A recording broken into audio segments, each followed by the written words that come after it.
Bismillahirrahmanirrahim. Assalamualaikum warahmatullahi wabarakatuh. Saya Ari, saya akan mempresentasikan mengenai kompetensi pemuda di era digital. Sebelumnya materi ini saya rangkum atau saya resume dari webinar sosialisasi mengenai meningkatkan pengetahuan dan skill untuk e-commerce, jurnalistik online, dan pembelajaran daring di masa pandemi seperti ini. Oke, kompetensi pemimpin muda di era digital.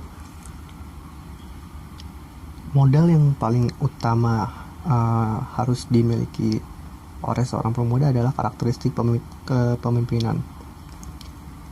Karakteristik kepemimpinan tentunya harus didorong oleh nalar dan daya kritis. Sebab nalar dan daya kritis sebagai modal awal untuk bisa bersaing di dalam dunia wirausaha. Selain itu, nalar dan daya kritis itu bisa diaplikasikan untuk mengambil keputusan, membaca situasi dan kondisi, dan bisa menggerakkan roda organisasi, entah dia ingin jadi pengikut atau menjadi seorang pemimpin. Di Indonesia sendiri sangat dibutuhkan seorang pemuda yang memiliki karakteristik kepemimpinan sebagai tongkat estafet pejuang bangsa ya, para pemuda itu. Jadi nalar dan daya kritis kepemimpinan, tentunya karakteristik kepemimpinan yang didasari oleh nalar dan daya kritis bisa berguna untuk diri sendiri, lingkungan, serta nusa dan bangsa. Namun ada beberapa permasalahan mengenai kompetensi pemimpin muda di saat ini, tentunya di kota-kota besar di Indonesia. Yang pertama adalah nalar dan daya kritis pemuda itu masih kurang maksimal gitu, dan kebanyakan kompetensi pemimpin muda itu masih direndahkan gitu, karena masih belum memiliki SDM yang sesuai dan memadai. Bagaimana suatu bangsa bisa dinilai oleh bangsa lain jika para generasi mudanya itu tidak memiliki karakteristik kepemimpinan dan nalar serta daya yang kritis. Mengenai pembahasannya, yang pertama mengenai kenapa kompetensi pemimpin muda itu masih rendah dan masih nggak banyak gitu ya peminatnya atau yang menonjol mengenai pemimpin muda.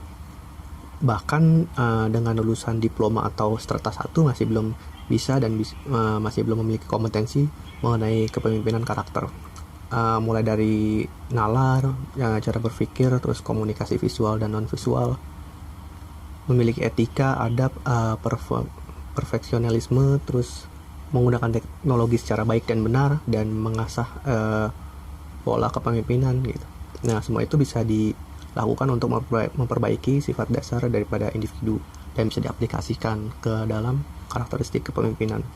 Lalu yang kedua ada kompetensi yang diperlukan, yaitu keterampilan. Sebab keterampilan bisa menjadi modal setelah adanya karakteristik kepemimpinan untuk bersaing di dunia kerja. Dibutuhkan yang namanya keterampilan untuk mengasah skill kita dan pengetahuan kita. Contohnya berpikir kreatif, penuh inovatif, terus selalu berkreasi, ingin sesuatu yang lebih dan berbeda. Sebab sedikit berbeda itu lebih baik daripada sedikit lebih baik. Dalam dunia kerja tentunya bisa berkolaborasi, terus bisa memanajemen waktu, memiliki niat, dan bisa melatih komunikasi secara baik dan benar. Tentunya semua itu harus didolongin oleh yang namanya niat. Kedua itu bisa diaplikasikan ke dalam yang namanya etika global ya. Yang pertama adalah way of thinking,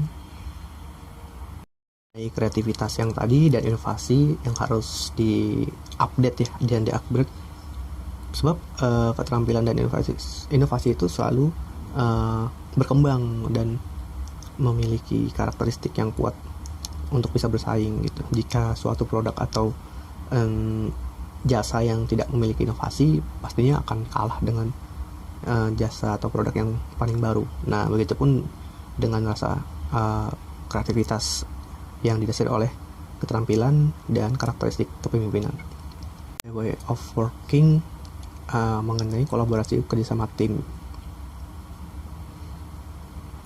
Terus ada tools of working, yaitu kesadaran untuk menggerakkan mengenai pergerakan global dan mempunyai rasa tanggung jawab gitu.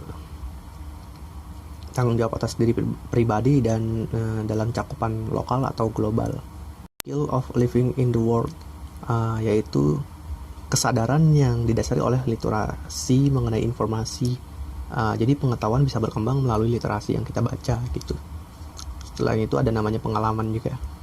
Pengalaman bisa banyak kita dapat ya melalui cerita dan mencari informasi melalui sosial media, internet yang bisa kita manfaatkan.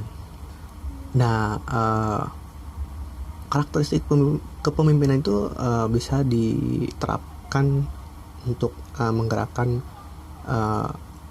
dalam bidang e-commerce, jurnalistik online, dan pembelajaran daring gitu. Semua atas kesadaran dari individu tersebut yang menciptakan sifat atau karakteristik kepemimpinan. Tentunya dasari oleh nalar dan daya kritis. Contoh dalam pembelajaran daring yaitu bisa diaplikasikan ke dalam individu para siswa atau pelajar ya. Jika dia memiliki karakteristik kepemimpinan, maka dia akan memiliki inovasi yang bagus dan terampil gitu, cekatan juga, dan memiliki daya inisiatif tentunya. Nah, itu adalah dasar sebagai karakteristik kepemimpinan dan memiliki nalar serta pemikiran yang kritis. Dalam e-commerce tentunya bisa diterapkan mengenai keterampilan dan rasa keingintahuan yang tinggi untuk bisa membuat konten atau produk yang menarik gitu ya, bisa diaplikasikan ke dalam e-commerce. Lalu mengenai jurnalistik online, kita bisa menjadi netizen yang baik hati dan budiman gitu, jadi nggak termakan oleh berita hoax gitu. Karena dasar daripada karakteristik kepemimpinan yaitu nalar dan daya kritis. Oke, sekian presentasi dari saya. Jika ada yang kurang, mohon maaf. Terima kasih. Wassalamualaikum warahmatullahi wabarakatuh.